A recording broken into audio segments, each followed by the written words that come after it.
자, 오늘 예배를 통하여서 우리 하나님께서 우리 모두에게 주시기 원하시는 좋은 것을 받아 누리시기를 주의 이름으로 축원합니다. 또한 하나님께서 우리에게 주시는 좋은 것이 오는 통로를 가로막는 것이 무엇인지 알아서 그 가로막는 이 벽을 제거하는 가운데 하나님께서 마음껏 주시기 원하는 것 마음껏 누리고 그 힘 가지고 주어진 삶의 현장, 전쟁터 같은 영적인 전쟁터에서 믿음으로 승리할 수 있기를 원합니다. 이제 8월 5일이 되면은 개막하는 브라질 리우 올림픽, 이 올림픽에 제임스 르본드를 비롯해서 세계적인 선수들이 불참한다고 그렇게 발표를 했습니다. 불참 선언하는 이유를 들어보니까 지카 바이러스 때문이다. 그래서 안전을 위해서 이제 참여하지 못하겠다 그런 말을 들었는데, 현지 상황을 보면은 그 지카보다 더 염려스러운 것이 사회 전반을 덮고 있는 사회적인 그런 범죄라고 하는 것입니다. 바로 얼마 전에 올림픽 메인 스타디움 인근 병원에 갱단이 침투했습니다. 마치 갱 영화를 보듯이 총격전이 벌어져서 그 가운데 환자가 죽고 의사가 죽고 간호사가 죽는 그런 불상사가 일어났습니다. 문제는 이 총격전이 벌어진 그 병원이 올림픽 응급 지정 병원이었다고 하는 거예요. 그만큼 지금 브라질의 치안 부재가 큰 사회적 문제로 대두되고 있습니다. 이 리우 올림픽 조직위원장이 지카 바이러스보다 더 큰 문제가 이런 사회에 만연되어 있는 범죄다, 이렇게 현실을 시인하기까지 이르렀습니다. 1984년 LA 올림픽 이후에 처음으로 올림픽 개최는 적자라고 하는 등식이 깨졌어요. 이전에는 올림픽을 국가적 영예로 삼았지만 경제적으로는 많은 적자를 내었던 것이 사실입니다. 그런데 LA 올림픽 이후에 이 올림픽을 통하여서 개최국의 이미지를 상승시킬 뿐만 아니라 또한 경제적인 흑자를 보는 그런 일이 일어났다고 하는 거죠. 이 점에서 브라질 올림픽은요, 이 성공적으로 마치게 될 경우에 지금 현재 브라질이 겪고 있는 경제 난국을 어떻게 돌파할 수 있는 계기도 마련될 수 있었을 거예요. 그런데 개막을 코앞에 둔 지금 이렇게 사회 곳곳에서 일어나고 있는 범죄를 볼 때 이 성공은 고사하고 올림픽을 끝까지 마칠 수 있을까 하는 염려가 일어나는 것이 사실입니다. 여러분, 사회에 만연한 그 범죄가 브라질이라고 하는 나라가 한번 도약하고 더 나아질 수 있는 기회를 막고 있는 거예요. 그 범죄에 많은 시간과 많은 물질과 인력이 동원되면서 정말로 이 올림픽을 통해서 국위 선양은 물론 그 나라가 좀 더 나아지는 한 단계 높아질 수 있는 그 일을 막고 있다고 하는 거예요. 범죄가 그 나라에 임할 수 있는 좋은 것을 막고 있다고 하는 것입니다. 예레미야서 5장에 보면 그 당시 유대 사회가 바로 그런 현실 가운데 있었던 것을 이렇게 밝히고 있어요. 예레미야 5장 1절 같이 읽어봅시다. 너희는 예루살렘 거리로 빨리 다니며 그 넓은 거리에서 찾아보고 알라. 너희가 만일 정의를 행하며 진리를 구하는 자를 한 사람이라도 찾으면 내가 이 성읍을 용서하리라. 이처럼 예레미야가 활동하던 그 당시 유대 사회는 사회 전체적으로 죄로 관영해 있다, 희망이 없는, 절망이 없는 그런 상태였다고 하는 것입니다. 사회 전체가 악에 물들어서 의를 행하거나 진리를 찾는 자가 한 사람도 없다. 이게 하나님이 보시는 그런 관점이었어요. 그들이 이렇게 깊은 죄에 빠지게 된 그 원인이 무엇일까? 예레미야 선지자는 예레미야서 5장 12절 13절에서 가장 근원적인 죄에 대해서 이렇게 밝히고 있습니다. 같이 읽어봅시다. 그들이 여호와를 인정하지 아니하며 말하기를 여호와께서는 계시지 아니하니 재앙이 우리에게 임하지 아니할 것이요 우리가 칼과 기근을 보지 아니할 것이며 선지자들은 바람이라 말씀이 그들의 속에 있지 아니한즉 그같이 그들이 당하리라 하느니라. 여기에서 가장 근원적인 죄가 무엇이라고 여러분 보세요. 맨 앞줄에 나와 있다고 생각합니다. 그 사회가, 유대 사회가 죄로 관영하게 되는 것, 그래서 의를 행하는 자나 진리를 말하는 자가 한 사람도 없게 된 것은 결국 여호와를 인정하지 않는 이 죄를 그들이 짓고 있다고 하는 거예요. 여러분, 여호와를 인정하지 않을 때 파생되는 것이 얼마나 많은 죄를 이루는지 모릅니다. 여호와를 인정하지 않으면 사람은 육신의 소견대로 살게 마련입니다. 사람이 육신의 소견대로 살게 되면은 당연하게 죄를 짓는 것입니다. 타락한 인간의 본성은 죄를 짓는 것이 자연스러워서 육신의 소견대로 살자고 하면은 우리는 죄를 지을 수밖에 없는 것입니다. 여호와 하나님을 인정하지 않을 때 그것은 하나님의 말씀을 인정하지 않는다고 하는 것과 등식이 되는데, 하나님의 말씀이 없는 삶은 결국 인간적인 욕망에 이끌려가는 육신대로 사는 삶을 살면서 죄를 짓게 한다고 하는 거예요. 하나님의 말씀을 대언하는 선지자들의 말에 귀를 기울이겠어요? 여호와를 인정하지 않으니 선지자들이 무슨 소용이 있습니까? 그러니까 그들이 하는 말이 뭐예요? 선지자들은 바람이라고 하는 것입니다. 선지자를 바람이라고 하면서 그들이 이유를 얻게 됐습니다. 말씀이 그들 속에 있지 아니한즉, 하나님의 말씀이 그들 가운데 있지 않기에 선지자들은 바람이라고 하는 거예요. 이걸 바꾸어 이야기하면은 오늘 우리들 마음 가운데 하나님의 말씀이 있지 아니하면 바로 우리 모두도 바람으로 끝날 수 있다고 하는 것입니다. 여러분, 존재가 가벼운 것입니다. 형태가 없는 것입니다. 바람은 이리저리 움직입니다. 요동합니다. 그 삶이 안정되지 않았습니다.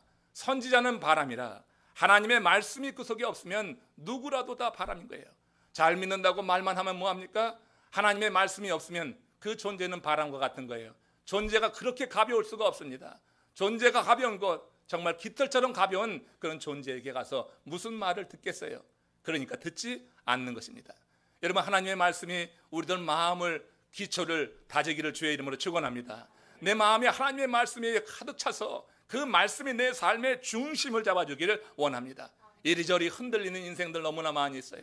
여러분, 선지자는 바람이라 하나님의 말씀이 없어서 바람으로 취급받는 그런 종이라고 하면 얼마나 이거 여러분 비참한 삶이에요. 우리가 크리스찬이라고 말을 하는데 세상에 빛은 되지 못하고 정말 우리들이 바람이란 말이야. 이렇게 살아갈 때 저를 통하여서, 여러분을 통하여서 하나님이 받으실 영광은 없다고 하는 거예요. 하나님을 인정하지 않기 때문에 말씀을 듣지 않는 거예요. 말씀을 듣지 않기 때문에 그 속에 말씀이 없는 거예요. 말씀이 없다 보니까 그 삶이 바람이 되고 마는 것입니다.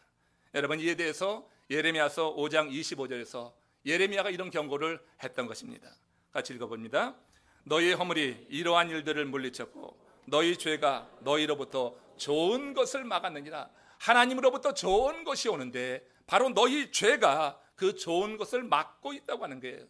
브라질 사회에 만연되어 있는 그 죄가, 브라질이라고 하는 사회가 한번 도약할 수 있는 기회를 막는 것처럼 우리의 삶 속에 하나님의 말씀이 없으면, 그래서 죄가 우리 가운데 관영하게 될 때 하나님이 우리에게 주시기를 원하는 좋은 것이 가로막히게 된다고 하는 거예요.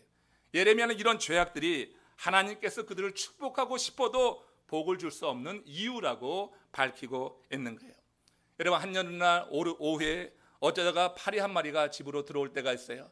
뜨거운 태양이 내리쬐는 그 한여름 오후, 정말 요즘 마이애미가 100도가 넘는 날이 며칠 계속되더라고요. 제가 3년 거주하는 동안에 지금 처음 보는 것 같은데 높은 온도, 이때 여러분 파리 한 마리가 들어옵니다. 파리 한 마리 들어와서 윙윙되면 얼마나 신경질을 나요. 신경을 거드린단 말이에요. 그러니까 그 잡아보려고 얼마나 애를 써봐요. 근데 여러분, 안에 들어온 이 파리가 처음에 얼마나 잘 날아가는지 잘 잡히지가 않아요. 그러나 여러분, 그거 잡으려고 이리저리 뛸 필요 없습니다. 가만두면 그 파리들이 모이는 곳이 있어요. 어디냐면 창가입니다. 따뜻한 창가로 모입니다. 이 창가에 모인 이 파리들이 바깥으로 나려고 그렇게 시도를 하죠. 들이받고 해도 그래도 이 멍청한 파리들이 계속해서 날개짓을 하면서 그 바깥의 자유로운 공간을 향해 나가고 싶은 거예요. 그 자유로운 공간에 있는 뭔가를 얻기 위해 나가기 원하는 거예요. 그렇지만 헛된 수고를 하다가 그곳에서 날개짓을 하다가 장렬하게 전사하고 말아요. 여러분, 이 파리들의 죽음이 있는 곳이 바로 창가입니다. 창가 밑에 보면 그 파리들의 죽음을 많이 볼 수가 있어요. 여러분, 너희에게 오는 좋은 것, 오늘 이런 말씀을 하고 있습니다. 너희에게 오는 좋은 것은 하나님께서 우리들에게 주시는 복인데 이 복을 가로막는 장벽이 있는데 이 장벽이 죄라고 하는 거예요. 이 죄가요 마치 유리벽과 같은 것입니다. 이 유리벽과 같아서 우리 가운데 죄가 있는데 우리는 그걸 못 보는 거예요. 그러니까 왜 우리가 죄를 짓니까? 죄를 죄로 인식하지 못하니까 계속해서 죄를 짓는 거예요. 그게 마치 유리벽과 같아요. 계속해서 죄에 부닥치는 것입니다. 여러분, 하나님의 말씀이 있을 때, 하나님의 말씀이 내 가운데 있어서 내가 바람이 되지 않을 때 하나님의 말씀은 우리로 죄를 보게 하는 것이에요. 그 죄를 이기게 하는데 말씀이 없으니까 죄를 보지 못하는 거예요. 이게 유리벽과 같은 거예요. 하나님이 우리에게 많은 복을 주시기 원합니다. 좋은 것을 주시기 원합니다. 근데 하나님 말씀이 없으니까 그 죄가 보이지 않는데 마치 유리 같단 말이에요. 계속 부닥치면서 실패하고 그 죄에 좌절되고 그러면서 장렬하게 전사하는 그런 사람들이 얼마나 많아요. 예레미야 당시 유대인들의 상황을 지금 이것은 말하고 있는 거지만 우리들의 이야기라고 하면 과연 어떨까? 이런 생각을 해봐요. 창밖의 자유로운 공간을 바라보지만 나가려고 애쓰지만 나갈 수 없는, 그래서 그렇게 애쓰다가 죽는 파리 같은 심정이 아닐까? 그림의 떡을 보는 심정이 아닐까? 여러분, 우리의 심정이 얼마나 안타깝겠어요. 밖을 보지만 나가지 못하는데 그 나가지 못하는 이유도 깨닫지 못한다고 하면은 우리는 계속 시도하지만 상처만 받고 믿어봐야 아무 소용없다, 하나님이 있냐 없냐, 이런 근원적인 질문에 대해서 이렇게 부정적인 생각을 하면서 하나님을 인정하지 않는 더 큰 죄를 범해서 하나님의 심판 가운데 놓일 수 있다고 하는 거예요. 그러면 이 시간 우리의 말씀을 통하여서 이 벽의 실체에 대해서 하나님을 인정하지 않음으로 말미암아 나타나는 구체적인 그런 이 죄의 실상에 대해서 살펴보면서 오늘 주님이 주시는 은혜와 능력으로 이 죄를 제거하는 가운데 하나님께서 오늘 우리에게 부어주시기 원하는 좋은 것들이 있는데 이 좋은 것을 누리시는 하나님의 사람들 되시기를 주의 이름으로 축원합니다. 저는 먼저 본문 말씀에서 그 죄가 무엇인가, 유리창 같은 그 죄가 무엇인가, 현실에 대한 불평이라고 하는 거예요. 여러분, 사람이 불평을 죄로 여기지 않는 경우가 많은데 그래서 유리창과 같은 거예요. 근데 여러분, 이것이 우리에게 죄가 될 수 있다, 하나님 앞에 죄가 될 수 있다, 하나님이 우리에게 부어주시기 원하시는 것을 가로막는 유리벽이 될 수 있다고 하는 것을 이 시간으로 심각하게 받아들일 수 있길 원합니다. 예레미야서 5장 19절 말씀 같이 읽습니다. 그들이 만일 이르기를 우리 하나님 여호와께서 어찌하여 이 모든 일을 우리에게 행하셨느냐 하거든 너는 그들에게 이르기를 너희가 여호와를 버리고 너희 땅에서 이방 신들을 섬겼은즉 이와 같이 너희 것이 아닌 땅에서 이방인들을 섬기리라 하라. 예레미야가 예언하는 것입니다. 죄가 관영한 그 유대 사회가 이제 하나님의 심판을 받아서 하나님께서 바벨론의 포로로 잡혀가게 할 것이다, 비참한 삶에 대해서 예언케 하셨습니다. 그들이 묻는 것입니다. 만일 이르기를 우리 하나님 여호와께서 어찌하여 이 모든 일을 우리에게 행하셨느냐. 여러분, 이 말에서 유대인들의 불평을 들을 수 있습니다. 그들의 항변을 들을 수 있습니다. 그들은요, 자기네 죄로 인한 고난의 의미를 깨닫지 못하고 있는 그 실상을 이 한마디에 담고 있는 거예요. 그들은 하나님의 탓을 하면서 자신들에게 임한 심판의 부당함을 주장하고 있는 것이에요. 그러니까 그들이 생수의 근원이신 여호와 하나님을 버리고 우상을 섬긴 그 가증한 죄에 대해서 불감증에 빠져 있고, 그로 인한 하나님의 심판에 대한 인식의 결여로 결국 이런 말을 반복하고 있는 것입니다. 어찌하여 이 모든 일을 우리에게 행하셨는가. 이게 여러분 우리들의 고백이 아니겠어요? 조금만 뭐가 막히게 되면은, 내가 원하는 걸 잡지 못하면은, 하고 싶은데 근데 눈에 보이는데 얻지 못할 때 우리들의 하는 이야기 가운데 이거 아닙니까? 우리가 고난 당할 때, 어려움 당할 때, 시험 중에 어찌하여 이 모든 일을 우리에게 행하셨는가, 그 일의 원인과 근원에 대한 그런 고찰과 상고는 없이 그 결과만 바라보고 하나님 탓입니다 하는 이와 같은 이들이 얼마나 많이 있는지 모르는 것입니다. 여러분, 바닷물과 강물이 만나는 곳에 일명 솔트라인이라고 하는 것이 형성된다고 하잖아요. 저 뉴욕 허드슨강 입구에 보면은 바로 이 솔트라인이 있는 것입니다. 대서양과 뉴욕에서 흘러나가는 강물이 만나는 지점에 솔트라인이 형성되게 됩니다. 비가 와서 강물이 많이 있으면 별 문제가 없습니다. 그러나 비가 오지 않아서 강물이 바닷물을 밀어내는 힘이 약해지면 그때부터 문제가 발생한다고 하는 거 아니에요. 바닷물이 역류해 들어오게 되면서 뉴욕 시민들의 상수도 근원까지 위협할 수 있다고 하는 것입니다. 여러분, 이처럼 우리 신앙의 삶에도 영적인 솔트라인이라고 하는 것이 있습니다. 바울은 그것을 육적인 소욕과 성령의 소욕이라고 하는 말로 설명하고, 이 두 마음이 항상 그렇게 대립된다고 하는 거예요. 실제로 여러분, 우리들 마음에 영적인 소욕과 이 성령의 소욕이 항상 대립되고 있는 것을 여러분 분명히 아십니까? 우리가 여러분 성일 지키는 거 보세요. 주일 지키는 거 보세요. 이 마음에서 지기 때문에 사실 여러분 우리가 주일을 온전히 지키지 못할 때가 많이 있는 것입니다. 육체의 소욕과 성령의 소욕이 매일 싸우고 있습니다. 우리가 여러분 이 육체의 소욕과 성령의 싸움에서 이기기 위해서는 우리 심령에 날마다 은혜의 담비가 내려야 될 줄로 믿습니다. 하나님의 은혜의 담비가 나한테 날마다 내리게 될 때 그 힘을 가지고 육체의 소욕을 밀어내게 된다고 하는 것이에요. 하나님의 은혜의 담비는 말씀을 통하여서 우리에게 내리는 거예요. 하나님의 말씀이 우리 가운데 들려질 때, 하나님의 말씀이 그 말씀에 내가 귀하게 여겨질 때, 그 하나님의 말씀이 내게 영향을 미칠 때 내 심령에는 은혜의 담비가 지금 내리고 있는 것입니다. 여러분들에게 어떻습니까? 하나님의 말씀이 지금 들려오십니까? 하나님의 말씀이 들려오고 마음에 박혀집니까? 그러면 지금 은혜 담비가 내리고 있는 것이고, 그 증거는 말할 수 없는 좋은 것이 우리들 가운데 임한다고 하는 것을 여러분 아실 수 있기를 원합니다. 정말 하나님의 은혜의 담비가 하나님 말씀 가운데 우리에게 내려져야지 돼요. 날마다 하나님이 내게 부어주시는 은혜 담비가 있을 때 우리는 육체의 서육을 이겨낼 수 있는 능력을 얻게 된다고 하는 거예요. 그러나 여러분, 어느 어떤 일이든지 은혜의 담비가 그칠 때가 있습니다. 그 심령이 메마를 때를 보세요. 얼마나 많은 문제가 발생하는지 몰라요. 이건 물론 영적인 문제지만 영적인 문제에 민감한 사람이라고 하면 그 문제가 얼마나 심각한지 알아야 되는 것입니다. 여러분, 은혜의 담비가 그쳐지게 될 때 내 마음이 메말라지게 됩니다. 메마르면서 나타나는 많은 일들이 있어요. 세상의 염수가 내 심령을 역류해서 올라오게 되면서 별의별 문제를 다 일으키게 되는 것입니다. 가장 먼저 나타나는 그 증상 가운데 하나가 마음의 평강이 사라지는 거예요. 여러분, 세상적인 일이 아무리 잘 돼도 내 마음에 평강이 없다고 하는 것은 이건 심각한 일입니다. 그러면서 남의 탓을 합니다. 불평을 합니다. 현실에 자족하고 감사할 일이 많음에도 불구하고 현실의 삶 속에 불만을 자꾸 쏟아냅니다. 이게 여러분 문제가 되는 것입니다. 데이비드 시멘스라고 하는 사람이 상한 감정의 치유라고 하는 책을 써서 베스트 반열에 올려놓았습니다. 그분의 두 번째 책 탓이라고 하는 책이 있는데, 시멘스는 이 책에서 앞을 내다보는 마냥 뭐뭐 한다면과 뒤를 돌아다보면 마냥 뭐뭐 했다면이라고 한 두 단어를 비교합니다. if라고 하는 단어와 if only라고 하는 두 단어를 비교합니다. 그러면서 저자가 하는 이야기, 사람이 마냥 뭐뭐 했더라면이라고 하는 그런 과거적인 태도를 포기한다고 하면 하나님은 쓸모없어 보이는 그 누구라도 정말 중요한 사람으로 바꿀 수 있다, 이 말씀을 하고 있습니다. 여러분, 우리가 미래지향적으로 하나님의 말씀이 우리 가운데 있게 성령의 소욕이 이끄는 삶을 살게 될 때 그 사람은 하나님이 중요한 사람으로 만들 수 있음을 믿음으로 받으시기를 축원합니다. 요한복음 11장 21절 말씀 보십시오. 같이 읽습니다. 주께서 여기 계셨다면 내 오라비가 죽지 아니하였겠나이다. 지금 마르다가 오라비의 죽음을 두고 하는 이야기입니다. 지금 여기서 뭐라고 합니까? 주께서 여기 계셨다면, 만약 뭐뭐 했더라면, 지금 마르다의 관점이 과거에가 있습니다.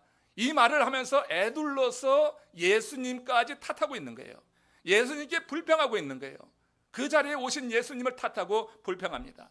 우리가 과거에 뭐뭐 했더라면 이런 관점에 매여 있을 때 우리의 입에서 나오는 것은 불평이요 탓이 되는 경우가 많아요. 이에 대해서 예수님께서 마르다의 말을 받아서 뭐라고 말씀하십니까? 요한복음 11장 25절 26절에 이렇게 그 말을 받아서 말씀합니다. 시작. 나는 부활이요 생명이니 나를 믿는 자는 죽어도 살겠고 무릇 살아서 나를 믿는 자는 영원히 죽지 아니하리니 이것을 내가 믿느냐. 우리 주님께서는 미래를 바라보게 하셨습니다. 그로 하여금 적극적인 현재적인 시제로 바꾸면서 지금 마르다에게 소망을 주고 있는 거예요. 나는 부활이요 생명이니 나를 믿는 자는, 이야기가 뭐예요? 나를 믿는다면은 죽어도 살겠고 무릇 살아서 나를 믿는 자는, 내가 나를 믿는다고 하면은 영원히 죽지 아니하리니 네가 이것을 믿느냐 하면서 그의 시제를 현재에서 적극적인 긍정적인 시제로 이렇게 바꿔주고 있는 것을 보게 됩니다. 여러분, 우리의 생각이 바뀌게 되면 우리가 정말 볼 때 쓸모없는 사람이라 할지라도 주 안에서 하나님의 말씀의 담비가 흘러가고 그 속에 성령의 역사 속에 하나님께서 일하실 때 정말 쓸모없이 보이는 사람도 하나님은 얼마든지 중요한 사람으로 만들어낼 수 있음을 다시 한번 믿음으로 고백할 수 있기를 축원합니다. 여러분, 이런 말을 들어봤습니다. 잃어버린 것을 원망하지 말고 남은 것으로 감사하자. 이거 감사절이 되면은 아주 애용하는 그런 말씀 가운데 하나인데, 여러분, 잃어버린 것을 원망하지 말고 남은 것으로 감사하자. 이게 어디에 써 있는 편말이냐면 나환자들이 모이는 섬이 있습니다. 그 섬이 한 교회 앞에, 그 교회 정문에 있는 편말이라고 하는 거예요. 여러분, 나환자들이 얼마나 많은 것을 잃어버렸습니까? 그 병이 들므로 말미암아 가족을 잃어버렸습니다. 그 병이 들므로 인해 친구들을 다 잃어버렸습니다. 재물을 잃어버렸습니다. 모든 것, 세상적으로 아끼던 것 다 잃어버립니다. 나환자들은 그 나환자 병에 들므로 세상에 많은 것을 잃어버립니다. 그런데 그들이 하는 이야기입니다. 잃어버린 것으로 인하여서 원망하지 말고 남은 것으로 감사하자. 그러기에 마음에 큰 울림이 있고 감동이 되는 거예요. 천대 멸시받고 버림받은 사람들이 예수님을 믿고 구원의 감격을 받게 되면서 생각의 변화가 오게 되는 것입니다. 예전에는 과거에 뭐뭐 했더라면 하고 과거 일을 보면서 누구를 탓하고 누구를 원망하고 하지만 예수 그리스도로 인해서 그 삶의 주인이 바뀐 이후에 그 구원의 감격 속에서 이제 뭐뭐 한다면, 이제 내가 현재 있는 것으로 감사하는 그런 사람이 되고 있는 거예요. 이처럼 믿음의 사람은 어떤 부정적인 상황 속에서도 믿음의 눈으로 긍정을 볼 수 있어야 된다고 하는 거예요. 오늘 여러분들의 삶을 보면 참 잃어버린 것이 많다. 지난 과거 10년 동안 한번 되돌아보면 어려운 시절을 겪었다 말할 수 있는 사람 많이 있을 것입니다. 그러나 이 시간 주님의 은혜에 여러분들이 참여하시면서 잃어버린 것으로 인해서 원망하는 것이 아니라 남은 것에 감사하실 수 있기를 주의 이름으로 축원합니다. 그래서 말씀 속에 불평이 사라지게 될 때, 현실의 삶에 대한 이 불평이 사라지게 될 때 하나님께서 우리에게 주시는 좋은 것이 내게 임할 수가 있는 거예요. 그걸 영적으로 느낄 수 있기를 원해요. 여러분, 이와 관련해서 지난 주간 큐티 본문 가운데서 시편 22편의 예가 참 좋다 생각이 들어서 소개합니다. 시편 22편 6절 지난주 큐티 말씀 가운데 있는 내용입니다. 같이 읽습니다. 나는 벌레요 사람이 아니라 사람의 비방거리요 백성의 조롱거리니이다. 시인은 이 시를 쓸 당시에 그 상황에 대해서 12절에서 15절 사이에 지금 이렇게 고백해요. 왜 내가 벌레요 사람이 아니냐, 그렇게 이유를 여기에서 말하고 있습니다. 시편 22편 12절에서 15절 시작. 많은 황소가 나를 에워쌌으며 바산의 힘센 소들이 나를 둘러쌌으며 내게 그 입을 벌림이 찢으며 부르짖는 사자 같으니이다. 나는 물같이 쏟아졌으며 내 모든 뼈는 어그러졌으며 내 마음은 밀랍 같아서 내 속에서 녹았으며 내 힘이 말라 질그릇 조각 같고 내 혀가 입천장에 붙었나이다. 그는 사방으로 막혀 있습니다. 주께서 또 나를 죽음의 진토 속에 두셨나이다. 이렇게 사방으로 막힌 그런 상황, 이런 형편 속에서 시인은 여호와를 향한 강한 믿음을 보이는 것, 여러분 읽어보셨죠? 한번 그것부터 확인하고 설명하겠습니다. 시편 22편 21절에서 22절입니다. 시작. 나를 사자의 입에서 구하소서. 주께서 내게 응답하시고 들소의 뿔에서 구원하셨나이다. 내가 주의 이름을 형제에게 선포하고 회중 가운데서 주를 찬송하리라. 지금 시인 다윗은요, 사방으로 우겨쌈을 당한 이 상황 속에서 힘센 소들이 나를 둘러쌌습니다. 그들이 입을 벌림이 찢으며 부르짖는 사자 같으니이다. 내 마음이 물같이 쏟아졌고 내 모든 뼈는 어그러졌습니다. 내 마음은 밀라처럼 녹아내리나이다. 또 주께서 나를 죽음의 진토에 버리셨나이다. 완전히 처절히 버림받은 그런 상황에 대해서 시인은 그래서 나는 벌레요 사람이 아니다 이렇게 말했던 것입니다. 그러나 이런 상황 속에서 이 시인이 고백하는 것은 승리의 찬양이라고 하는 거예요. 나를 사자의 입에서 구하소서. 이거는 하나님께 간구하는 내용입니다. 주께서 내게 응답하시고 들소의 뿔에서 구원하셨나이다. 바로 윗절에서 힘센 소들이 나를 둘러쌌나이다 그랬어요. 그럼 나를 사자의 입에서 구원하소서는 미래의 일이 될 것인데, 근데 기도함과 동시에 시인은 그 기도의 내용이 하나님이 응답하셨다고 하는 것을 이렇게 표현했어요. 내게 응답하시고 들소의 뿔에서 구원하셨나이다. 이것이 여러분 시편에 자주 나오는 표현적인 방법 가운데 하나입니다. 내가 미래의 일이지만 미리 하나님께서 응답하실 것을 믿었기 때문에 들소의 뿔에서 구원하소서가 아니라 굴소의 뿔에서 구원하셨나이다. 과거로 마무리하고 있는 거예요. 기도를 함과 동시에 하나님의 응답에 대한 확신이 그 기도의 내용을 이처럼 미래가 아닌 현재 진행되었던 과거의 상태로 말씀하고 있는 거예요. 그러면서 그 하는 얘기가 뭡니까? 내가 주의 이름을 형제에게 선포하고 회중 가운데서 주를 찬송하리다. 이렇게 지금 시인은 내가 뭐뭐 했더라면이라고 하는 그런 과거에 머물러 있는 것이 아니라 그의 현재 삶 속에 하나님을 찬양하면서 그의 삶이 열려지고 하나님의 응답이 있을 것을 기대하면서 그 어려운 난관을 뚫고 나가고 있는 것을 보게 됩니다. 이처럼 멸시천대받는 상황에서도 구원받은 하나님의 백성은 구원을 믿기에 찬양이 먼저 나오는 줄로 믿습니다. 불평이 아닌 감사의 찬양을 올리게 되는 것입니다. 바울이 빌립보에서 선한 일을 행했지만 고발을 당해 매를 맞습니다. 그리고 깊은 옥중에 갇히게 됩니다. 이러면 여러분 불평이 나와야지 되는 거예요. 불만이 나와야지 되는 거예요. 그런데 어떻게 했어요? 그는 불평이 아닌 감사의 찬양을 올렸습니다. 하나님을 찬양하고 하나님께 기도하였더라. 하나님의 구원을 믿기에 찬양이 먼저 나오는 거예요. 하나님의 역사를 믿기 때문에 하나님께서 행하실 일에 대한 기대가 있어서 찬양이 나오는 거예요. 참 쉽지 않은 일이에요. 그러나 구원의 확신이 있다고 하면 우리도 불평하기 전에 찬양이 먼저 나오는 은혜를 구해야 될 줄로 믿습니다. 우리가 여러분 불평하기 전에 찬양이 먼저 나오면 하나님께서 우리가 주시는 좋은 것을 누릴 수가 있는데, 항상 우리가 하는 것은 불평 먼저 한단 말이에요. 하나님은 준비하고 계신데 그 불평이 가로막는 유리벽과 같이 되는 거예요. 그래서 눈으로 보면서 잡지 못하니까 얼마나 안타까운지 모르겠습니다.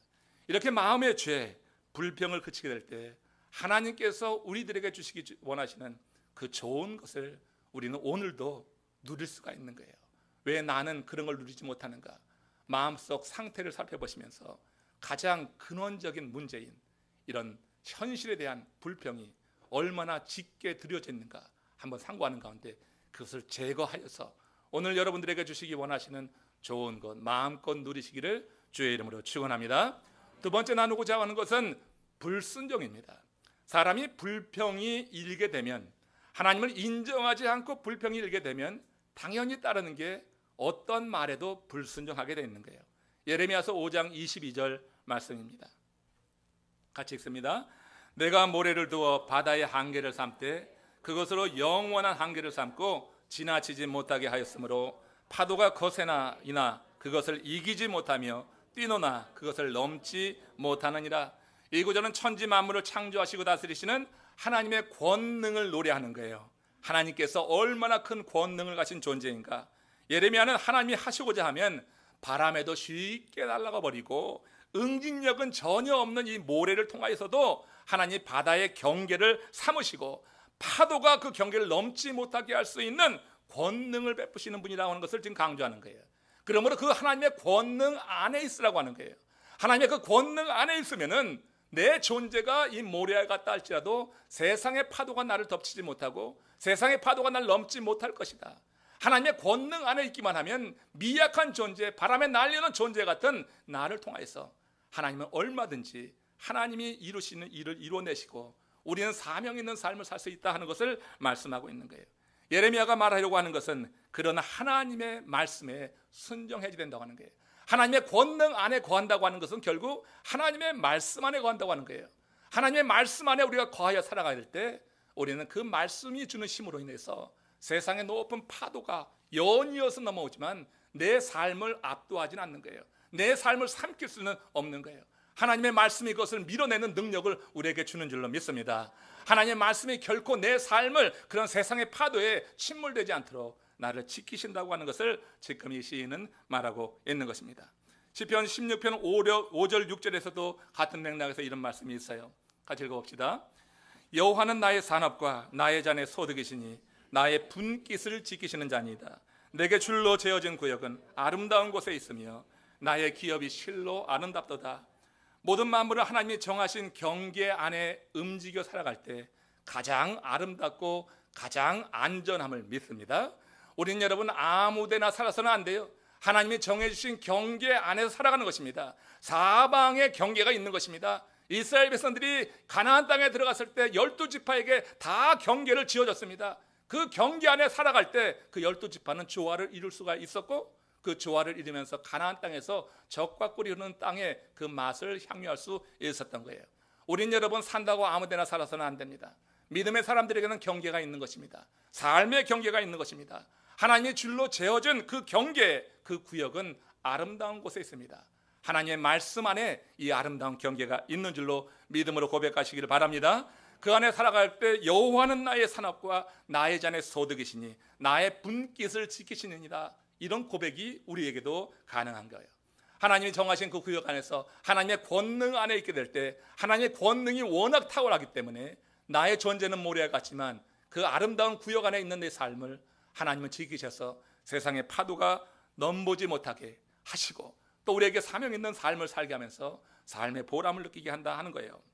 우리가 주 안에 있을 때 그 삶이 가장 아름답다. 주 안에 있을 때 그 삶이 가장 안전하다.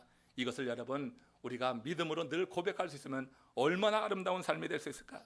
성난 파도가 그 한계를 넘어 육지를 삼키지 못하듯이 하나님은 하나님의 백성이 경계 안에 머물 때 이렇게 안전하게 지켜주신다고 하는 것을 우리는 경험하게 되는 겁니다.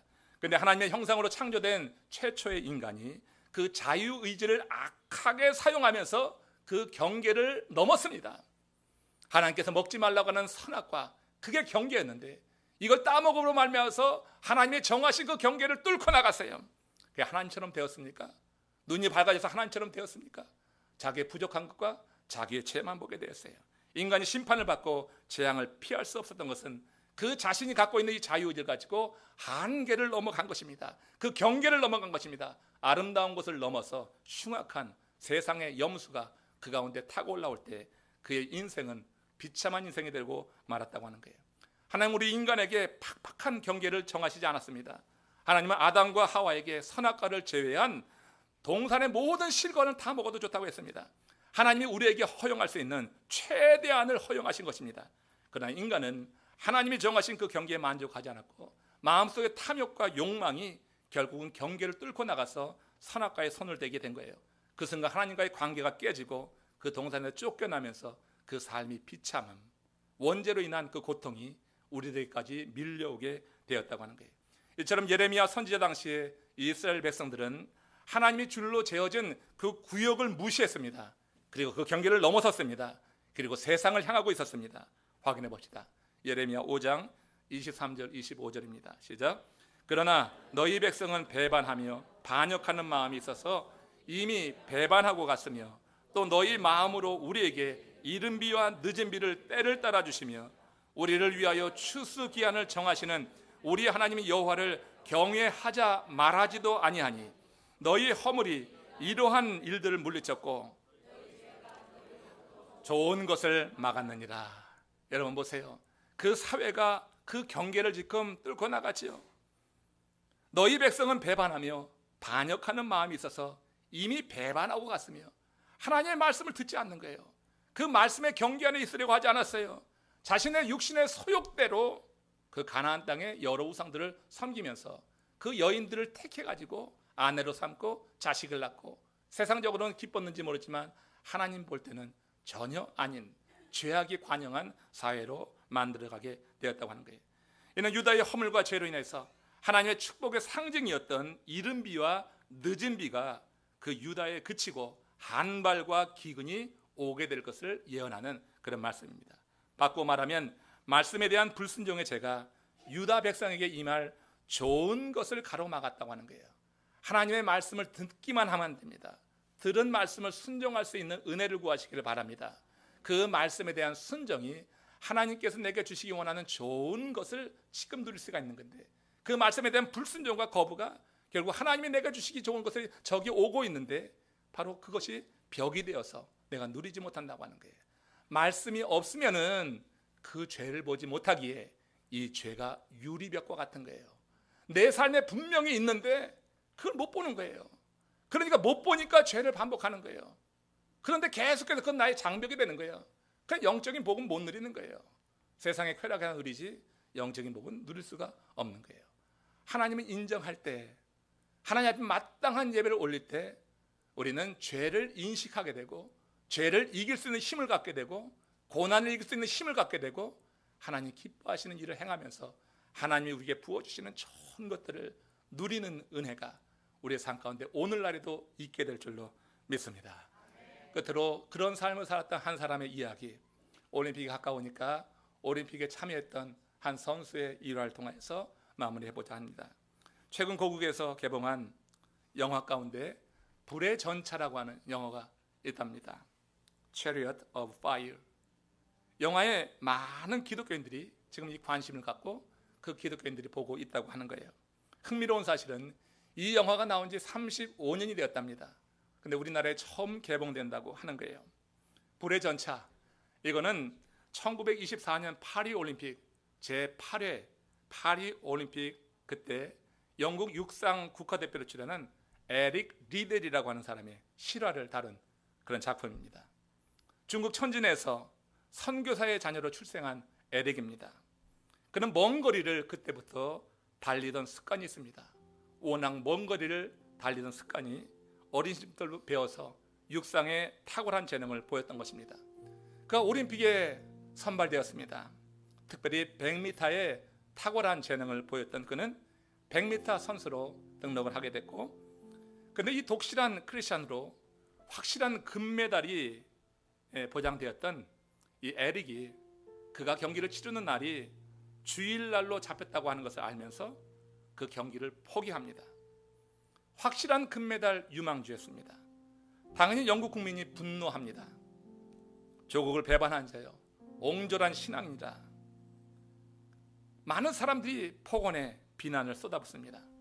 그러나 에릭은 주의를 범하면서까지 금메달을 향해 뛸 마음은 없다 하면서 자신의 입장을 고수했다고 하는 거예요. 그리고 100m 경기가 있게 되는 그날, 그는 스커트 커크 장로교회라고 하는 곳을 방문해서 예배를 하고 간증을 했습니다. 확실한 금메달을 잃은 영국팀, 그의 태도가 참 못마땅했을 것입니다. 그러나 그의 기량을 알기에 그에게 400미 경기에 나가줄 것을 요청합니다. 100m 경주자가 400미 경기에 나서는 것은 사실 불가능한 일입니다. 100m를 뛰는 주법과 400m를 뛰는 주법은 전혀 다르기 때문이에요. 그러나 에릭은 그 청을 받아들였고 그는 출발선에 섰습니다. 출발 신호가 떨어졌습니다. 에릭은 처음부터 100m를 달리듯이 청알같이 뛰어갔습니다. 그 모습을 보면서 100m를 지나고 200m를 지날 쯤 사람들이 웅성댑니다. 저렇게 뛰다가 꼬꾸라질 것이다. 100m를 뛰듯이 200m를 뛰어가는 것이 말이 되는가 웅성대기 시작했어요. 그러나 에릭은 같은 속력으로 400m를 주파했습니다. 47초 6이라고 하는 세계 신기록이 그래 났습니다. 결승전을 통과하고 테이프를 끄는 그가 쓰러졌습니다. 그런데 그 에릭의 손에 작은 쪽지 하나가 쥐어져 있었다는 겁니다. 그가 결승전에 출전할 때 그를 담당했던 안마사가 그 손에 쥐어진 것인데 사무엘상 2장 30절의 말씀이었어요. 나를 존중히 여기는 자를 내가 존중히 여기고 나를 멸시하는 자를 내가 경멸하리라. 하나님을 존중히 여기는 자는 누가 하나님을 존중히 여기는 자예요? 하나님을 인정하는 것입니다. 하나님의 말씀의 권능 안에 살아가는 겁니다. 하나님을 존중한다고 하는 것은 어려운 것이 아니에요. 하나님을 인정하면 그것이 하나님을 존중하는 거예요. 하나님을 인정하다 보면 자연히 하나님의 말씀에 순종하게 되는 거예요. 하나님께서 우리에게 명하신 가장 기본적인 명령이에요. 내가 거룩하니 너희도 거룩하라. 네가 내 앞에 예배하기를 원한다. 안식일을 지키라고 하는 것입니다. 그는 이 안식일에 대해서 자기의 가장 큰 명예를 포기하고 지켰던 거예요. 기자가 그에게 물었습니다. 어떻게 100m 경주자로서 400m를 그렇게 똑같이 뛸 수 있습니까? 에릭이 대답합니다. 200m는 내 힘으로 뛰었고 나머지 200미는 하나님이 주시는 힘으로 뛰었습니다. 그 말은 과장이 아니었을 것입니다. 그건 분명히 놀라운 기적이었을 것입니다. 100m 주자가 400m를 똑같은 속도로 뛸 수는 없는 거예요. 그는 달리면서 기도했다고 하는 것입니다. 하나님, 내가 100m의 경주에서 얻을 금메달을 내려놓고 하나님을 섬깁니다. 나머지 길은 주여 인도하소서. 그는 하나님을 존중히 여기는 자였어요. 하나님을 인정하는 자였어요. 그 속에 성령의 서역이 육신의 서역을 밀어내는 하나님의 사람이었어요. 그런 하나님의 사람을 하나님은 기억하셨어요. 그런 실천이죠. 불순종하지 않고 순종하는 그 모습을 하나님께서 크게 보셨어요. 그의 삶 속에 역사하신 것입니다. 하나님은 우리의 사정을 우리보다 더 잘 아시고요, 내 마음속의 생각을 내가 아는 것 이상으로 아십니다. 그 하나님이 우리의 중심을 불꽃 같은 눈으로 보실 때 우리 하나님이 인정해 줄 만한 믿음, 그 믿음을 우리가 주 앞에 보인다고 하면 하나님은 오늘 이 시대에도 우리에게 기적을 보여주실 줄로 믿습니다. 아무리 내 상황이 어렵고 힘들어서 바울처럼 옥에 갇혀서 꼼짝달싹할 수 없는 그런 상황이라 할지라도 하나님을 인정하면서 하나님께 찬양하십시오. 불평 대신에 먼저 하나님을 찬미하고 하나님께 기도해 보십시오. 하나님을 인정한다고 하면 하나님의 말씀이 내 삶 속에 사라질 수 있도록 그 말씀에 한 번 더 순종해 보십시오. 그 가운데 하나님의 행하시는 일이 어떤 것인지 우리도 바라보면서 하나님이 내게 오늘 부어주시기 원하는 그 놀라운 좋은 것들, 이 좋은 것들을 마음껏 누리기 원합니다. 불평이라고 하는 유리벽, 불순종이라고 하는 눈에 보이지 않는 이 유리벽, 그전에는 인식하지도 못했는 그 유리벽이 하나님의 말씀이 내 속에 들어와서 분명히 인식되고 보여져서 그것을 깨부시는 가운데 주께서 부어주시는 이 좋은 것, 오늘 누리시는 하나님의 사람들 되시기를 주의 이름으로 축원합니다.